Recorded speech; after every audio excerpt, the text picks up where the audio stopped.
عجیب چیز ہے استغفار. استغفار معمولی بات نہیں ہے، بہت عجیب چیز ہے. یہ جتنی کوتاہیاں ہوتی ہیں، جتنی غلطیاں ہوتی ہیں، جتنے گناہ ہوتے ہیں، ان سب کا تریاق اللہ تبارک و تعالی نے عطا فرمایا ہے استغفار. لہذا اس کو معمولی چیز نہ سمجھا کرو. اگر گناہ ہو بھی جائے تو جلد از جلد استغفار کرو. اور حضرت امام مالک رحمۃ اللہ علیہ سے منسوب ہے کہ انہوں نے فرمایا کہ اگر کسی آدمی کسی ایسے عمل میں مبتلا ہو جائے جو چھوٹ نہیں رہا اس سے، تب بھی وہ نفعل و نستغفر، کہ وہ کر بھی رہے ہیں لیکن ساتھ ساتھ استغفار بھی کر رہے ہیں. ایک دن اس استغفار کی برکت سے وہ گناہ چھوٹ جائے گا انشاءاللہ. تو یہ ایسی عظیم نعمت ہے جو اللہ تعالیٰ نے عطا فرمائی. شیطان اللہ تعالیٰ نے ایک زہر پیدا کیا انسان کے لیے، تو اس کی رحمت سے یہ بات بعید تھی کہ وہ زہر پیدا کرے اور تریاق پیدا نہ کرے. تو ساتھ ہی ساتھ تریاق پیدا کر دیا کہ جب یہ کبھی ڈسے تمہیں فوراً آ جاؤ میرے پاس اور آ کر مجھ سے استغفار کر لو. دیکھو حضرت آدم علیہ السلام کے بارے میں قرآن شریف میں ہے کہ ان ملائکہ سے اللہ تعالیٰ نے فرمایا تھا کہ جاعل فی الارض خلیفہ، میں زمین میں اپنا خلیفہ بنانے والا ہوں. پہلے ہی دن سے یہ فرما دیا تھا کہ یہ زمین پہ جائیں گے اور میری خلافت کا منصب سنبھالیں گے. ٹھیک ہے، پہلے ہی دن سے، جب ابھی بنایا بھی نہیں تھا، بنانے سے پہلے میں نے ملائکہ سے کہا تھا کہ میں اپنا زمین میں خلیفہ بنانے والا ہوں.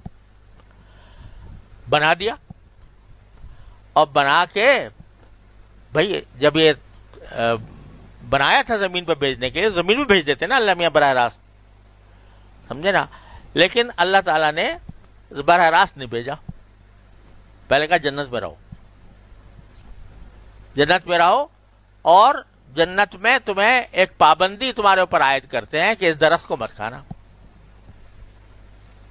ٹھیک ہے بھائی، جب بنایا تھا زمین میں خلیفہ تو سیدھے زمین میں بھیج دیتے نا، لیکن سیدھے نہیں بھیجا، پہلے جنت میں بھیجا اور ایک پابندی عائد کر دی کہ اس درخت کو مت کھانا. کھا لیا انہوں نے، غلطی ہو گئی، کھا لیا. جب کھا لیا اور کھانے کے بعد پتہ نہیں چل رہا تھا ان کو کیا کروں کہ غلطی ہو گئی، یہ نہیں پتہ چل رہا تھا کہ ایسے موقع پر کیا کرنا چاہیے جب کہ انسان سے کوئی غلطی ہو جائے. تو وہ بھی اللہ نے سکھا دیا. تلقى آدم ربی کلمات، کہ آدم علیہ السلام نے سیکھ لیے اپنے پروردگار سے کچھ کلمات، اور کلمات سیکھ کر کیا کلمات تھے وہ دوسری جگہ ہے کہ ربنا ظلمنا، قال ربنا ظلمنا انفسنا وان لم تغفر لنا وترحمنا لنكن من الخاسرین، کہ پروردگار ہم نے اپنی جانوں پر ظلم کر لیا، اور اگر آپ معاف نہیں کریں گے، رحم نہیں کریں گے تو ہم نقصان اٹھا لیں گے، بڑے نقصان اٹھانے میں شامل ہو جائیں گے. جب یہ ان کو سکھا دیا، استغفار کا طریقہ خود سکھا دیا کہ یہ کہو ربنا ظلمنا انفسنا، انہوں نے کہہ دیا کہ اب جاؤ زمین کے اوپر،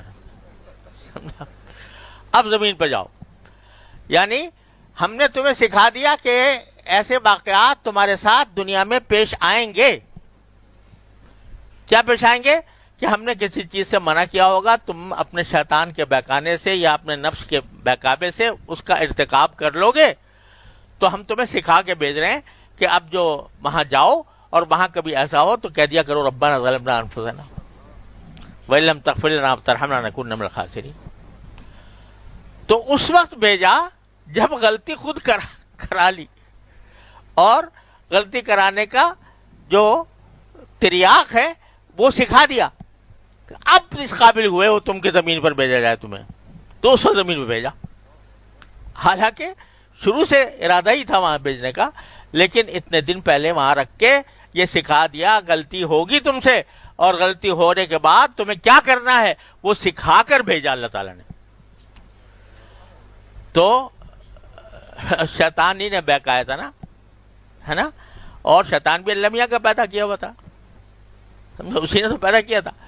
تو اس نے یہ زہر پیدا کر دیا تھا اور یہ بتا دیا تھا کہ یہ زہر کبھی کبھی تمہیں ڈسے گا، تو اس کا تریاق لے کے جاؤ، یہاں سے تریاق لے کے جاؤ کہ ربنا ظلمنا انفسنا وَإِن لَّمْ تَغْفِرْ لَنَا وَتَرْحَمْنَا لَنَكُونَ مِنَ الْخَاسِرِينَ. یہ کہہ دیا کرو، اس تک ہماری بارگاہ میں آ کر معافی مانگ لیا کرو، تو بس سارا زہر ختم ہو جائے گا. جب تم سچے دل سے میرے پاس آ کر معافی مانگ لو گے، وہ زہر کا تریاق ہو جائے گا اور وہ تمہیں کوئی نقصان نہیں پہنچائے گا. تو یہ استغفار ایسی چیز اللہ تعالیٰ نے عطا فرمائی ہے ہم سب کو کہ جس کی ہم حقیقت پہچان ہی نہیں سکتے، جس کی قدر و قیمت کا ہم اندازہ ہی نہیں کر سکتے. بڑے سے بڑے گناہوں کے انبار